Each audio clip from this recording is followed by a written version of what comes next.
After kuchoma alikuwa amevalia ka jeans, so mtoto ilibidi atoe nguo juu ya ile uchungu, na hata kufika kwa shosho yeye tu alikuwa analia asaidiwe apelekwe hospitali. Alikuwa analia, shosho tafadhali nisaidie nitakufa. Kuna watu walienda nyumbani usiku, watu 3, na shosho anakaanga peke yake. So venye walienda wakaenda wakumuuliza wapi Betty Gacheri, wakiwa wamejifunga wamebakisha tu macho vitambaa. Wakasema sisi ni askari. Wapi Betty Gacheri? Akawaambia hayuko. Yaani nyumba yote wakasachi wakamkosa. Kama tumeambia OCS na tusaidiki, hiyo ndio ilifanya niamue kuweka online. Betty Gacheri is only a teenager from Meru County, but her life has changed in the last 1 month forever, because a man suspected to make advances to her poured hot water on her body after she rejected him. Today she is writhing in pain, and she has been evacuated to safety because of the threats she is facing. What was the dispute and how did it transpire? My name is Kingori Wangeshi. Let's dive into the story and listen as we fight for justice for Gacheri.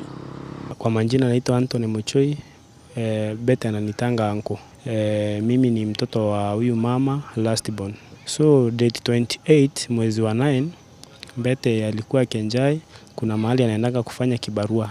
Kabla tufike date 28, Betty amekuwa akikuwa namna gani kwa familia? Alijipataje kwamba wewe sasa ni anko yake?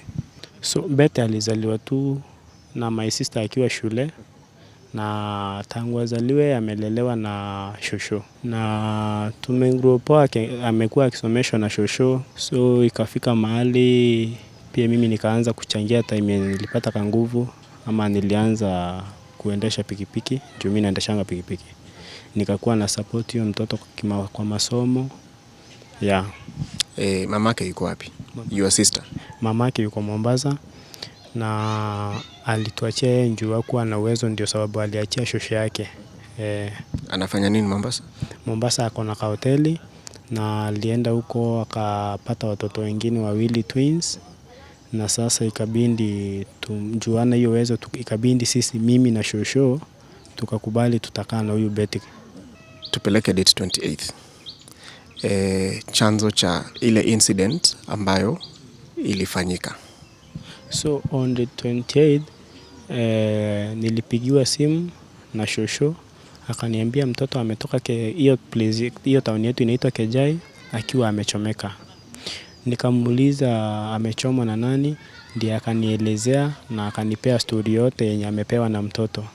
So akaniambia mtoto alienda Kejai, alikuwa anaenda kuvulia wanafunzi nguo hapo, na anaendanga si mara ya kwanza. So venye alienda after kuvua nguo, kuna nguo ilipotea. Inasemekana ni skirt kamoja na kofia, kuna zenye zilipotea kwa plot. So ndio mwenye plot after kama siku 2 akasema, akaambia mama fulani anaitwa Evelyn, ambaye ni karani wa wakili, na huyo mama amerent kwa hiyo plot bando. So ndio huyo mama akaita Betty, akaambia Betty kuja kuna kazi. So Betty venye aliingia kwa plot, hiyo plot kuna venye huyo jamaa ameijenga. Side ya mbele ni nyumba za kurent, alafu nyuma ni boma yake. So venye mtoto aliingizwa na huyo mama mwenye anaitwa Evelyn, kuingia akapata polisi yako hapo, ndiye akampatiana kwa kumbe si kazi alikuwa anamuitia, alikuwa anataka kumpatiana kwa akaenda na yeye kwake sasa kwa boma yake. Kuingia naye kwa boma yake, kulikuwa na vijana 2 walikuwa wamechemsha maji ya kutengeneza nguruwe. Kuna nguruwe walikuwa wanachinja hapo. So kulikuwa na maji kwa jiko na sufuria kubwa. So akaingia na mtoto akamfunga mikono na nyuma. So after kumfunga mikono na nyuma, kwa hao vijana 2 kuna mmoja anajua Betty. Ambia huyo mwenye anajua Betty kwanza nipe maji. Chukua mkebe, kuna mkebe ilikuwa hapa ya rangi. Nenda ushote maji, hiyo maji moto uniletee. Sasa hiyo ameshika Betty. Huyo kijana akamwambia tafadhali si usamee Betty, ndio tunamjua. Huyo mwingine sasa ndiye aliamka, hata hakungoja ambiwe, ndiye aliamka, akachukua ile kinini hiyo nini ya kushota maji, akaenda kwa sufuria akashota. Venye tu alishota maji, ndio sasa akamwagia maji ya kwanza, akamwagia hapa kifua. And why was he doing all this? Alikuwa anasema ni kwa sababu Mbete ndiye anaiba hiyo kofia yenye ilisemekana imepotea, kofia na hiyo casket ilisemekana ni yeye ameiba, lakini bando walikuwa na story nyingine ya kwamba Mbete alimkataa. So na alikuwa akaambia Mbete, juu ulinikataa hakuna mwanaume atai kupenda, nitakuharibu venye hakuna mwanaume mwingine atai kupenda. Yeah. Lakini we are talking about, and by the way guys, the pictures are really, really bad. They can't be shown because of the intense or the percentage of the burns that she had or she has. So I'm sorry, but they are really, really bad. How old is Betty? 15. We are talking about a 15-year-old child. Sasa huyo mtoto atakataa, itakuwaje? Unaendea kwanza mtoto alafu unasema ati akikukataa hatawahi patwa na mtu mwingine. Yeah, so ndio akamchoma hivyo, na mtoto after kuchoma alikuwa amevalia ka jeans. So mtoto ilibidi atoe nguo juu ya ile uchungu, na hata kufika kwa shosho yeye tu alikuwa analia asaidiwe apelekwe hospitali. Alikuwa analia, shosho tafadhali nisaidie nitakufa. So ndio shosho akamchukua akamuuliza nani amemchoma. So mtoto hata hawezi eleza, yeye tu ni kulia ndiye asaidiwe. So kutoka hapo walienda police station inaitwa Miathene, wakaenda wakaripoti first ndio waingie hospitali. So venye mtu yeye aliingia hospitali siku ya kwanza, aliingia nikaambiwa amewekwa hizi nini 10 za maji, sijui zinaitwa hiyo maji ya hospitali. Aliwekwa 10, then akashughulikiwa tu kwa hospitali, kuna nini ya kumkausha akawekwa hapo. Na after few days, siku kama 2, ndio sasa ile uchungu ikakuwa imepungua. Kwa hivyo akaulizwa, na hata before hiyo siku 2 isha alikuwa anaulizwa nani amekuchoma, anakataa kusema. So after hiyo siku 2 kuisha, ndio mtoto tukamwambia tushajua ulichomewa Kenjai juu ulikimbia town. So tafadhali sisi ni shosho akamwambia mimi ni mzazi wako na usiponiambia hakuna mwingine utaambia. Ndio sasa mtoto ali-open up akamwambia nimechomwa na nimechomwa kwa sababu hii na hii na hii. Na kutoka hapo sasa ndio shosho akaanza kumshughulikia matibabu. Alikaa hospitali for long. Na after hivyo walienda sasa kuandikisha statement. Kutoka hapo sasa ni kuenda station ya Ngodone. Walijaza P3, sasa akaambiwa apeleke hiyo P3 Ngodone station. After kupeleka hiyo P3, OCS alikataa nayo. Akamwambia nenda uniletee birth certificate ya mtoto. Birth nayo shosho akapeleka kesho hiyo siku. Alafu after kupeleka hiyo bandwa akamwambia hata hiyo nini hakuna, hata hiyo birth akakataa nayo. So mimi sikuwa ndio sasa nikapanga kukuja venye nilisikia shosho amehangaishwa, nikapanga kukuja juu mimi ndio huwa najaribu kumsaidia, ama huwa tunasaidiana mimi na shosho yangu na mamangu. Kwangu ni mamangu, kwa hiyo mtoto ni shosho. Yeah. So familia yetu kuna venye iko haina uwezo, na ikabindi sasa nikuje ndio nione hiyo kile kitu inaendelea. Juu mimi ndio nimekuwa na huyo mtoto tukiwa na shosho yake tangu akiwa mtoto mdogo. So venye nilikuja nikapata Bete alikujiwa na watu wa Dimples wa nini nyingine hapo Children's Home. Wakakuja wakamtoa hospitali, wakaenda na yeye place inaitwa Loire. Sikumbuki specific place yenye alienda, lakini ni hapo tu Kithoka, nimekumbuka Kithoka. So after few days ikasemekana Bete ametoroka. Unazungumzia kuhusu Ripost International. Ripost International. Ikasemekana watu wa Ripost wamepiga simu wakapigia aunti yake wakasema mtoto ametoroka. Na mimi uzuri hiyo siku ndio nilikuwa nafika. So nikapigiwa simu nikaambiwa mtoto ametoroka, tafadhali muangalie. Anatoroka na maumivu? Ametoroka huko Ripost. Ndio sasa nikatoka hapo, nilikuwa place inaitwa Kejai. Nilikuwa Auro, nikatoka Auro nikaenda Kejai, ndio nikaanza sasa kumtafuta. Nikamtafuta after kitu kama jioni 6:50 hivi nikampata. Nikamuuliza na ulitoka aje na kuna kuanga na security. Akaniambia mimi nilipata kukiwa open. So ndio nikamchukua, nikaona sitaenda na yeye nyumbani, acha niende ni report Juu nikienda naye nyumbani itakaa ni kama mimi ndio nilimuendea huko. Nikaenda na yeye station, nikapata OCS Jacinta hapo station ya Ngondoni station.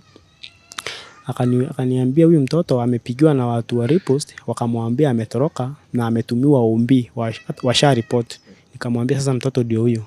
Akaniambia sasa huyu mtoto tutamweka hapa mpaka watu wa repost wakuje juu washa report na wako na ombi. Ndio sasa nikamwacha. Nikaenda mimi kesho yake nikaamkia. So hawa watu hawakumkujia. Hawa watu wa repost hawakurudi. Kutoka hapo ndio sasa tukaanza, wakasema huyu mtoto hiyo siku yenye nilimpeleka kuna watu walienda nyumbani usiku, watu 3 na shosho anakaanga peke yake. So venye walienda wakaenda wakumuuliza wapi Betty Gasheri, wakiwa wamejifunga wamebakisha tu macho vitambaa. Shosho akauliza nyinyi ni akina nani? Wakasema sisi ni askari. Wapi Betty Gasheri? Akawaambia yuko. Wakasema hapana ako. Sasa wakaingia lazima wa confirm. Ndio wakaangalia kwa nyumba yote, kila mahali, chini ya kitanda, yani nyumba yote wakasearch wakamkosa. So asubuhi venye niliambiwa hivyo, venye shosho aliniambia, nikarudi huko station nikaambia OCS huyu mtoto hata asiende home, acha aende na watu wa repost cause home walikuwa anatafutwa. Ndio watu wa repost na wao wakasema hawezi mkubali tena kwa sababu alitoroka. Wanaokopa aende tena atoroke iwaletee shinda. So from there ndio shosho akaenda akaripoti. OCS akasema hao si askari juu hakuna askari wake alituma, na ya pili akasema hakuna askari anajifunganga macho. So kutoka hapo ndio mtoto akakaa cell, akawekwa cell na OCS, akawekwa cell siku kadhaa. Ndio baadaye tukakuja. So venye alikuwa cell nilikuwa naenda kumwangalia. Mbona aliwekwa kwa cell? Aliwekwa juu watu wa repost wamemkataa na sisi tunaogopa kuenda naye nyumbani. So tunaweza enda naye akujiwe na hao watu wenye hatuwajui. Ndio sababu aliwekwa cell. Baadaye ndio nikakuja nikakaa tu nikiuliza OCS, na mbona huyu mtu ashikwe na hii kesi iliripotiwa kitambo? OCS akaniambia mtu ashikangu hivi hivi, kuna ile nini inatumiwa, kuna protocol yenye inatumiwa ndio mtu ashikwe. Siku ya pili nikakuja nikamuuliza the same. Akaniambia kuna watu wa DP, sijui DP whatever, DP sijui ni DPC kitu kama hiyo. Akaniambia ndio ofisi anangoja na iko Kredene impe feedback ndio ashike huyo. Mimi sikujali, nikangoja hiyo siku yenye alisema hakumshika. Nikaomba namba ya OCS hapo station. Kuna askari niliomba alikuwa kwa OB. Akanipea namba ya OSPD, si OCS, OSPD. Nikapigia OSPD nikamwambia tafadhali kuna mtoto wetu ako hapa na ameumizwa na iko hivi na hivi na hivi na kesi iliripotiwa na niko na OB yenye nimepatiwa na shosho mwenye aliripoti. Na huyo mtu mpaka sasa hajashikwa. Ndio OSPD akanituma bando kwa hiyo ofisi iko Kenjai. Hapo iko court Kredene. Nikaenda Kredene. Nikaenda nikaonyeshwa, kuna watu nilipata hapo nikawaulizia mahali hiyo ofisi iko, wakanionyesha. Nikaenda kuna mama alikuwa hapo ndani, nikajaribu kumueleza hiyo kitu, akaniambia hapana, yeye hajui na hakuna ripoti kama hiyo imemfikia. Nikapigia tena hospitali ndio nimwambie hiyo ripoti haijafika. Hospitali ikakuwa line busy. Nikangoja nikasema maybe ako busy, nikapigia jioni hakushika, haikuingia. Mpaka hiyo kutoka hapo haikuingia. Sasa ikakuwa nikafikiria ama nikajiambia si namba ukipiga ikuwe line busy ni block. Sikumpigia tena. Tukaanza sasa kuweka online, kuambia watu venye mambo iko. Mimi ndio nilianza actually, nikaanza kusema venye mambo iko. Kuna mtu mmoja anaitwa Truth Watchdog. Sijui alipata hiyo video aje na akapigia brother wangu. Wenye alipigia brother wangu akamuuliza hiyo story ni ukweli ama iko namna gani. Ndio brother wangu akamuelezea. Huyo mtu alitusaidia sana juu aliongelelea hiyo kitu siku mingi sana. Mpaka watu wakaanza kujua. Ndio ikafika mahali ma tiktokers wengi wakajua. Kina Honorable Mili pia hapa pia yeye akafikiwa na hiyo story. Na wengi sana wakachangia mpaka ikafika mahali akashikwa. Kwa hivi sasa what is the progress or the status update of the justice journey? Mmefikia wapi kwa hiyo safari ya kutafuta justice?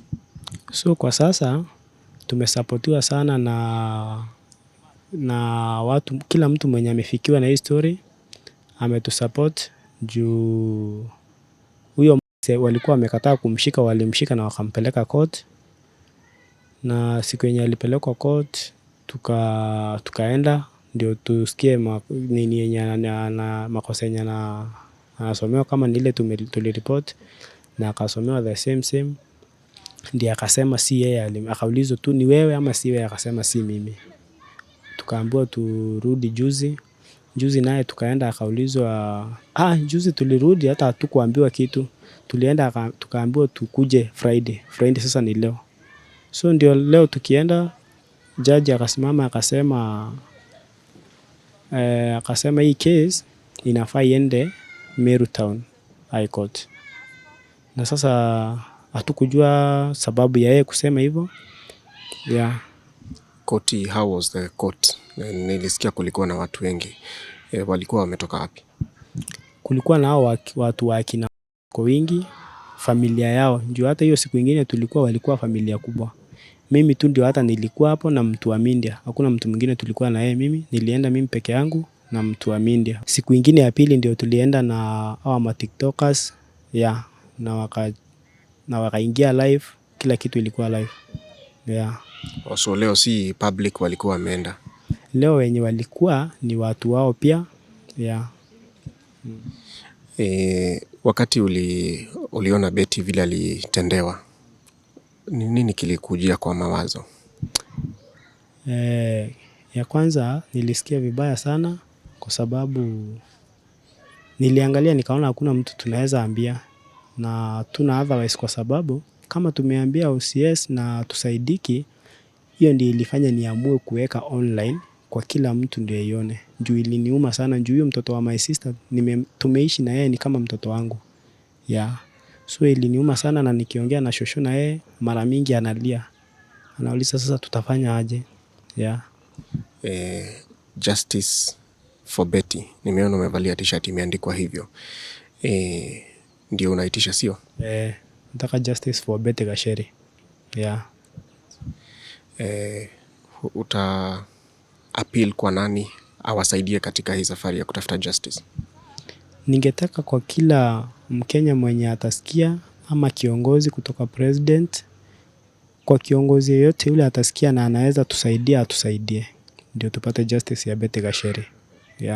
Sasa future ya huyu mtoto iko namna gani? Hiyo mtoto sasa, kulingana na vile amechomwa, hata ukimwangalia kwa matiti yenyewe, sijui kama atakuwa aje kimaisha.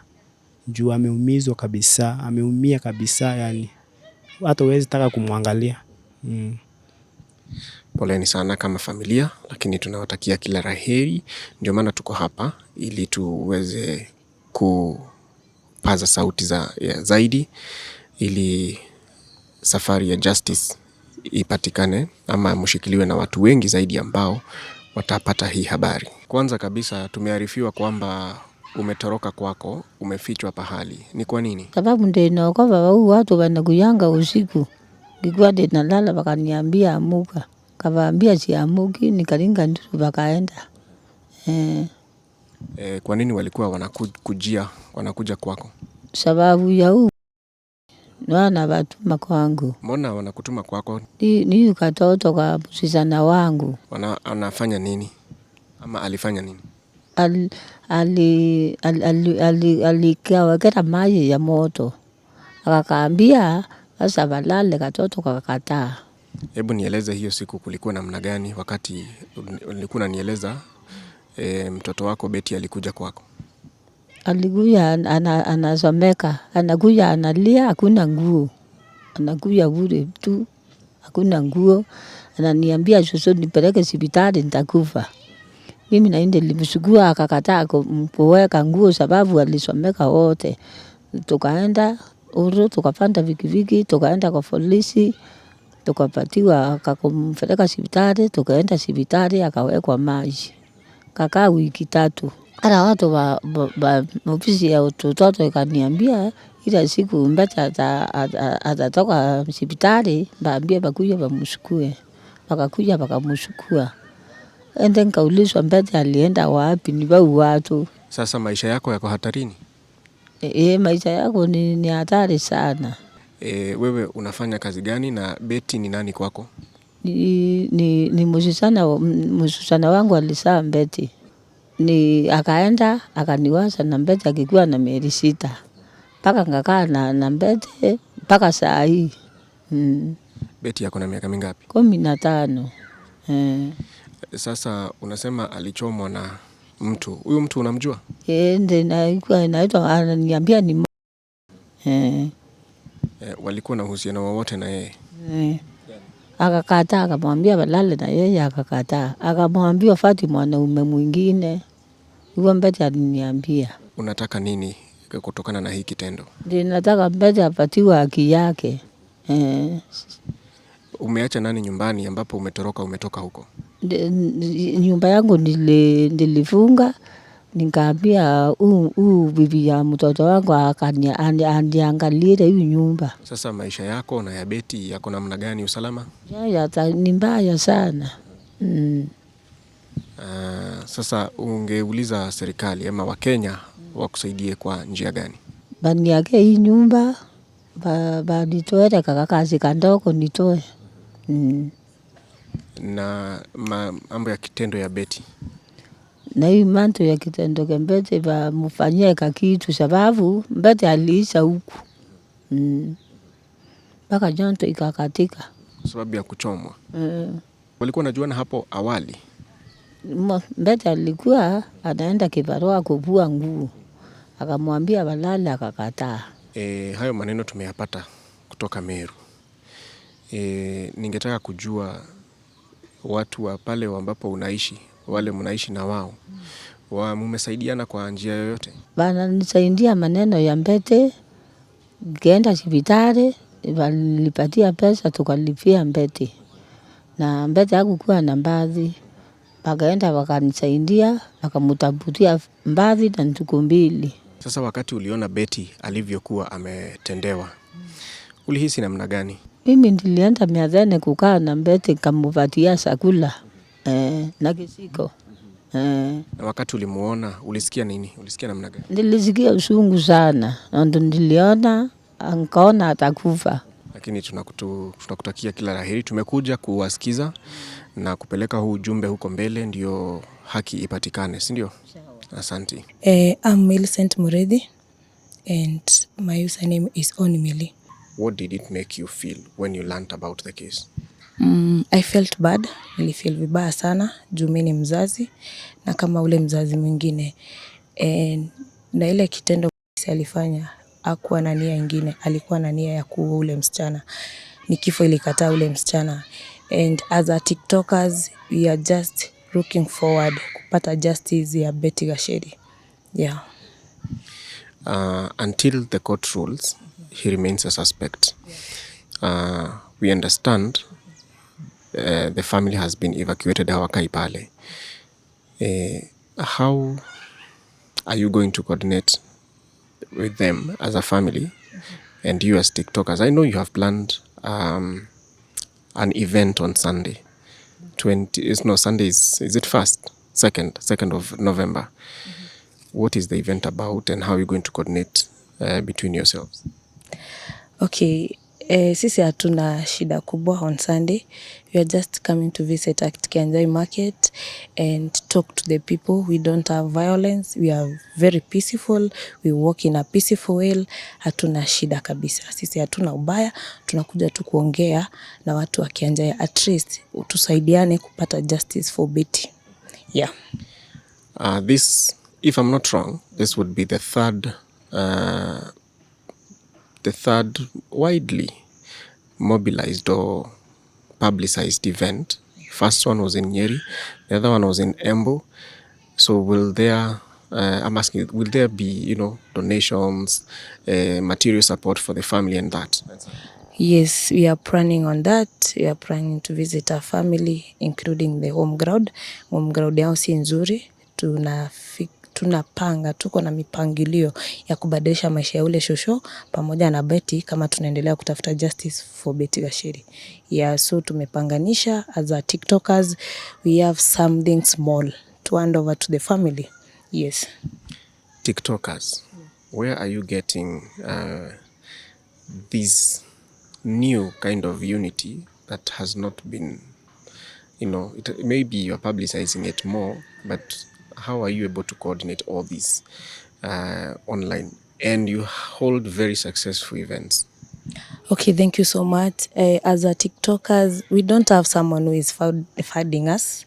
We are organizing ourselves, different from different countries. Even we have people in up countries, but TikTokers like us, tunajipanga sisi wenyewe.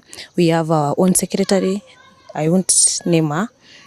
Tuko na sekretari wetu pale wa TikTok na tujuani. Ni ile tumekaa tukajiuliza as youth, as a Gen Z, as young generation, we don't have someone who is fighting for us. We don't have someone who is listening to us. So we come up with an idea.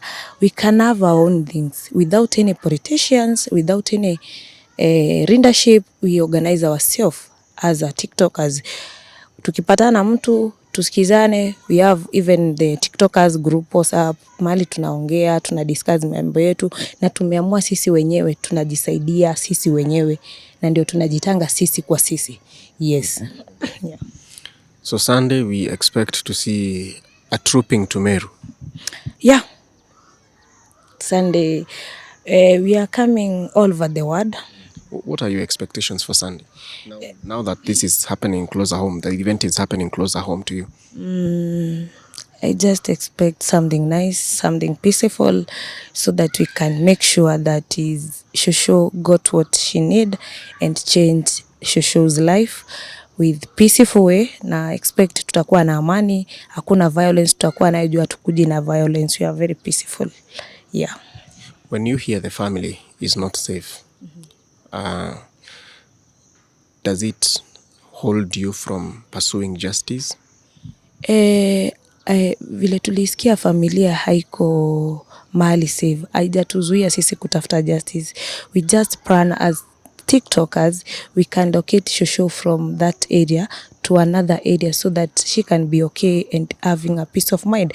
Juu pale amekuwa akitembelewa na watu wanamtishia, wanaweza, so tukaonelea tukiendelea bado kutafuta justice ya Betty Gasheri, tunaweza hamisha Shosho kwanza akue mahali ako peace, mahali anaweza lala for these days zenye tuko nazo hapa, tumalize mambo yetu. From there tutajua vile tutafanya as a TikTokers. Yes.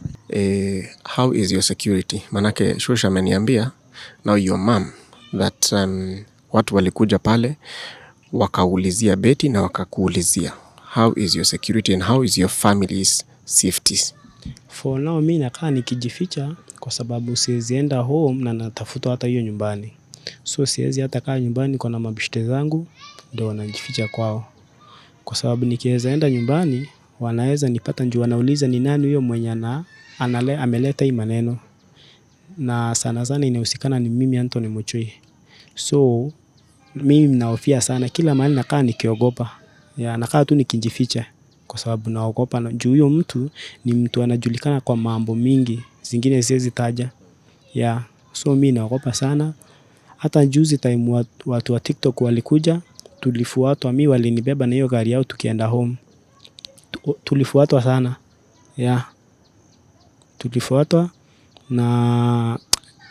Tulifuatwa sana mpaka ikafika mahali mimi wakanipeleka mahali nijifiche ndio niende. Ndio sasa wao wakaenda, lakini pia wao bado waliendelea kufuatwa. Okay. Tupe namba sasa.